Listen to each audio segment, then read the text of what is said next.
Dear students, आज का topic is process generation and process transition diagram. तो after doing this lecture you will be able to understand what is exactly the various process states और उनके बीच में transition कैसे कैसे होता है, एक स्टेट से दूसरे स्टेट पे प्रोसेस कैसे जाता है। एंड देन हम यहाँ पे बेसिक इंट्रोडक्शन जरूर देंगे प्रिमिटिव शेड्यूलिंग और नॉन प्रिमिटिव शेड्यूलिंग के बारे में।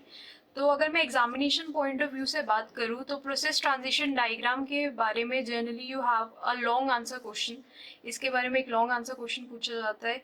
और उसके बाद प्रिमिटिव और नॉन प्रिमिटिव का जिसका मैं इंट्रोडक्शन दूंगी तो उसके लिए आपका जनरली डिफरेंस पूछा जाता है।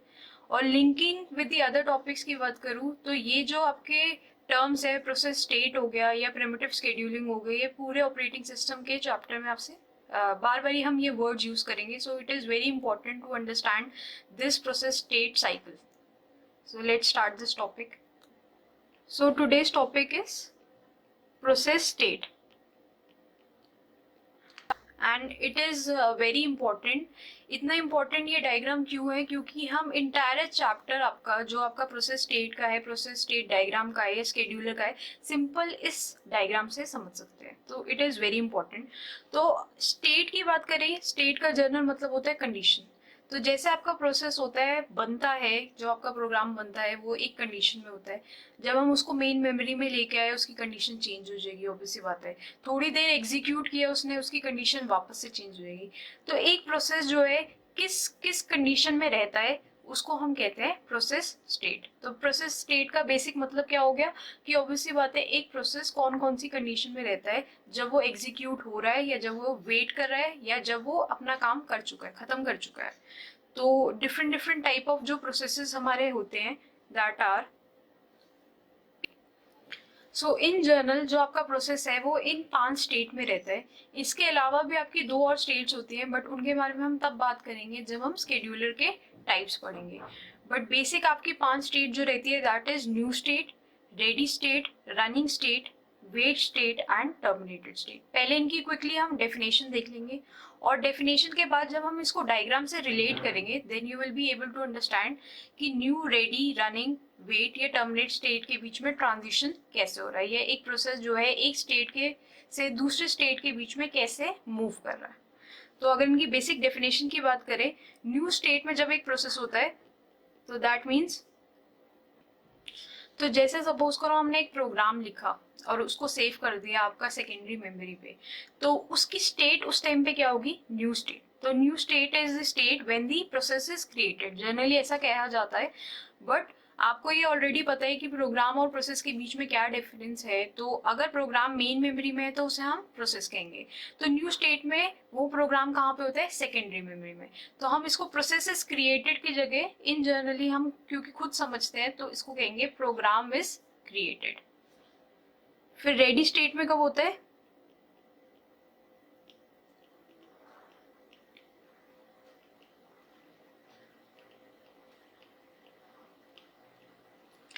when the program from the secondary memory is moved to the main memory then the process state is in the ready state। ठीक है, आपने एक प्रोग्राम बनाया, उसको सेकेंडरी मेमोरी से उठा के मेन मेमोरी में रख दिया तो उसकी कंडीशन चेंज होगी और वो कंडीशन क्या कहलाएगी, दी रेडी स्टेट। और जब उस प्रोसेस को हम सीपीयू दे देते हैं टू एग्जीक्यूट तो उसकी स्टेट क्या बन जाती है, रनिंग स्टेट। ठीक है, अब जो है आपका प्रोसेस जो है वो एग्जीक्यूट कर रहा है सीपीयू पे। अब उसको किसी इनपुट आउटपुट की जरूरत पड़ी, सपोज करो आपने प्रोग्राम में लिखा हुआ है स्कैनएफ। स्कैनएफ से क्या होता है कि वो प्रोग्रामर से इनपुट लेगा। तो प्रोग्रामर जो है वो इनपुट कैसे देगा, कीबोर्ड से लिख के। तो इतनी देर वो प्रोसेस क्या कर रहा है, वेट कर रहा है, वेट कर रहा है for the input of the user. तो वो इस टाइम पे किस स्टेट में हो जाएगा, waiting state. And the last state is terminated state. Terminated state का मतलब ये है कि प्रोसेस ने अपना काम जो है वो कंप्लीट कर लिया है, उसकी एग्जीक्यूशन कंप्लीट हो गई है, तो अब वो मेन मेमोरी से वापस बाहर जा सकते हैं। तो ये जो सारी डेफिनेशन मैंने लिखी है इसको और ज्यादा अच्छे से हम तब समझ पाएंगे when you will draw the state transition diagram. तो स्टेट ट्रांजिशन डायग्राम के बारे में देखते हैं, फिर वापस से इन सारी डेफिनेशंस को रिविजिट करेंगे।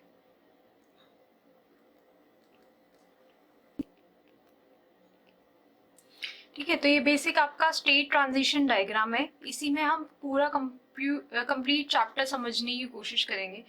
तो एक एक करके एक एक स्टेट वापस से समझते हैं। तो सबसे पहले आपने एक प्रोग्राम लिखा, P1 आपका एक प्रोग्राम हो गया।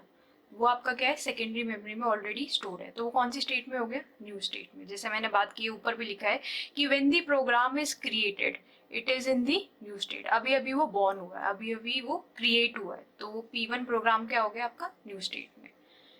ऐसे आपने P2 बनाया, P3 बनाया, ऐसे ऐसे करके आपके सपोज करो सेकेंडरी मेमोरी में है 100 प्रोग्राम्स, तो वो सारे के सारे किस स्टेट में हो गए, न्यू स्टेट में। क्यों, क्योंकि वो अभी बने हैं और वो एग्जीक्यूट होने के लिए उनका कंप्यूटेशन चालू भी नहीं हुआ है या स्टार्ट भी नहीं हुआ है उनका कंप्यूटेशन। तो ऑब्वियसली बात है वो सारे किस स्टेट में हो गए, न्यू स्टेट में। तो एक मैं डिस्टिंक्शन बना देती हूँ कि न्यू स्टेट आपका जो यहाँ से लेके जितना भी डायग्राम मैं इधर ड्रॉ करूंगी, whatever diagram I will be drawing on that side, तो ये सारा कहाँ पे होगा, सेकेंडरी मेमोरी में। और जितना भी कंप्यूटेशन इस डॉटेड लाइन के बाहर राइट हैंड साइड पे होगा, वो कहाँ पे होगा आपका, मेन मेमोरी में। ठीक है, तो जितने भी आपने प्रोग्राम्स बनाए हैं उनको स्टोर कर दिया आपका सेकेंडरी मेमोरी में, वो सारे किस स्टेट में हो गए, न्यू स्टेट में। अब उनमें से सपोज करो आपके 100 प्रोग्राम्स है, हम मेन मेमोरी में लेकर आए 10 प्रोग्राम्स। ठीक है, अब आप ये मुझसे कहेंगे कि हम 10 ही क्यों लेके आए, हम 100 के 100 क्यों नहीं लेके आए। तो ऑब्वियसली बात है आपकी मेन मेमोरी जो है वो लिमिटेड है, ऐसे इनफाइनाइट नहीं होगी क्योंकि कॉस्टली होती है। जैसे अगर आप सेकेंडरी मेमोरी की बात करें तो वो आपका कॉस्टली नहीं होती है, एक्सपेंसिव नहीं होती है, तो हम बहुत ज़्यादा अमाउंट ऑफ स्पेस रख सकते हैं in secondary memory. But main memory जो आपकी रैम हो गई, वो क्या होती है, एक्सपेंसिव होती है, तो हम इतनी ज़्यादा स्पेस नहीं उसमें से खरीद सकते। तो मैक्सिमम जैसे अगर आपकी मेन मेमोरी सपोज करो 125 MB की है, तो एक लिमिटेड नंबर ऑफ प्रोसेसेस आप मेन मेमोरी में रख सकते हैं। तो अगर आपकी सेकेंडरी मेमोरी में सपोज किया हमने कि 100 प्रोग्राम्स है, आप उनमें से सिर्फ 10 को ही लेके आ पाए हो मेन मेमोरी में, बिकॉज आपकी मेन मेमोरी जो है वो लिमिटेड है। ठीक है, अब 10 प्रोग्राम्स आपके मेन मेमोरी में आ गए। अब इन 10 को हम कह सकते हैं प्रोसेस। क्यों, क्योंकि ये प्रोग्राम्स अब मेन मेमोरी में। अब उनमें से एक प्रोसेस जो है हमने सिलेक्ट किया है to execute on the CPU। ठीक है, तो वो किस स्टेट में हो गया, रनिंग स्टेट में। ठीक है, इतना समझ में आ गया। 100 प्रोग्राम्स थे हमारे हार्ड डिस्क में, उनमें से 10 प्रोग्राम्स को हम लेके आए मेन मेमोरी में, और उन 10 प्रोग्राम में से किसी भी एक प्रोग्राम को अगर हमने CPU दे दिया तो उसकी स्टेट क्या बन गया, रनिंग स्टेट। अब सपोज करो ये जो P1 प्रोग्राम है, इसको कुछ चाहिए इनपुट आउटपुट की जरूरत है, जैसे कीबोर्ड की जरूरत है। आपने इस प्रोग्राम में लिखा हुआ था एक स्टेटमेंट, मैं लिख देती हूँ यहाँ पे। ठीक है, ये आपको पता होगा जो प्रोग्रामिंग की बेसिक नॉलेज है कि scanf %d %a, तो इसको मतलब इनपुट चाहिए एज a। तो इनपुट किससे चाहिए, यूजर के से चाहिए। तो अब ये थोड़ी देर वेट करेगा कि यूजर इनपुट डाले, a की कोई वैल्यू डाले, जैसे 10 वैल्यू डाले, 15 वैल्यू डाले। तो जब तक यूजर वो वैल्यू इंसर्ट कर रहा है, इतनी देर ये जो P1 प्रोसेस है ये कहाँ पे चला जाएगा, वेटिंग स्टेट में। वेटिंग स्टेट मीन्स वो किसी इनपुट आउटपुट के लिए वेट कर रहा है। अब क्या हुआ, P1 प्रोसेस जो है वो रनिंग स्टेट से कहाँ चला गया, वेटिंग स्टेट में। अब जितने टाइम वो रनिंग से वेटिंग में गया है, इतने टाइम हम CPU को खाली तो नहीं छोड़ सकते। CPU can not be idle. हमारा बेसिक एम जो स्केड्यूलिंग का रहा है, इससे पहले हमने बात की है, that is not to keep the CPU idle. तो जैसे अब हमारा P1 प्रोसेस रनिंग स्टेट से वेटिंग स्टेट में गया, तो ऑब्वियसली बात है P2 प्रोसेस को हम स्केड्यूल कर देंगे और अब CPU दे देंगे हम P2 प्रोसेस को। अब P2 ने अपना काम खत्म कर लिया, सपोज करो एग्जीक्यूशन कंप्लीट कर लिया, तो वो रनिंग से चला जाएगा टर्मिनेटेड स्टेट में। और टर्मिनेटेड स्टेट का मतलब ये है कि वो उसका एग्जीक्यूशन कंप्लीट हो चुका है, उसका काम खत्म हो चुका है, जो भी हमने उससे प्रोसेस से काम कराना था दैट इज ओवर। अब वो मेन मेमोरी के या कंप्लीट मेमोरी से एग्जिट कर सकता है। तो these are the complete state. New state का मतलब हमने प्रोग्राम को जस्ट अभी बनाया है। देन रेडी स्टेट का मतलब जितने प्रोग्राम्स को मेन मेमोरी में लेके आए हैं वो हमारे उतने नंबर ऑफ प्रोसेस हो गए। रनिंग स्टेट का मतलब उन 10 प्रोग्राम में से किसको हमने CPU दिया है वो आपका हो गया रनिंग स्टेट में। एंड देन अगर उनको किसी इनपुट आउटपुट की जरूरत है, जैसे आपको प्रिंटर की जरूरत है, आपको कीबोर्ड की जरूरत है, किसी भी इनपुट आउटपुट की आपको जरूरत है, तो आप किस स्टेट में प्रोसेस चला जाएगा, that will be in the waiting state. जब उसका काम खत्म हो जाएगा तो वो वापस से कहाँ जाएगा, रेडी स्टेट में। जैसे ये वाली एज दिख रही है वेट से रेडी के बीच में। तो जब P1 का काम हो जाएगा, कीबोर्ड का काम या प्रिंटर का काम, तो वो कहाँ पे चला जाएगा, वापस से रेडी स्टेट में। इतनी जितनी देर P1 वेटिंग स्टेट में गया है, हम एक नए प्रोसेस को शेड्यूल कर देंगे टू दी CPU, तो वो चला जाएगा रनिंग स्टेट। जब किसी भी प्रोसेस का काम खत्म हो जाएगा तो फाइनली किस स्टेट में चला जाएगा, टर्मिनेट स्टेट में। अब इस जो कंप्लीट डायग्राम में एक डिफरेंस है, वापस से हम इसी डायग्राम को बनाएंगे but with a little difference. तो जैसे हमने एक डायग्राम बनाया,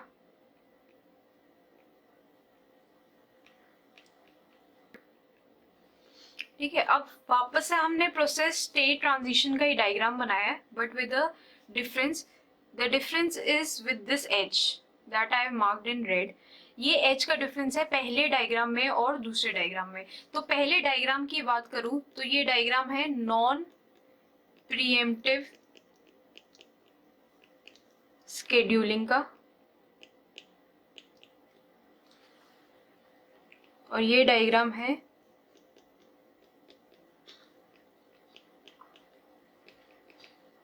प्रीएम्प्टिव शेड्यूलिंग का।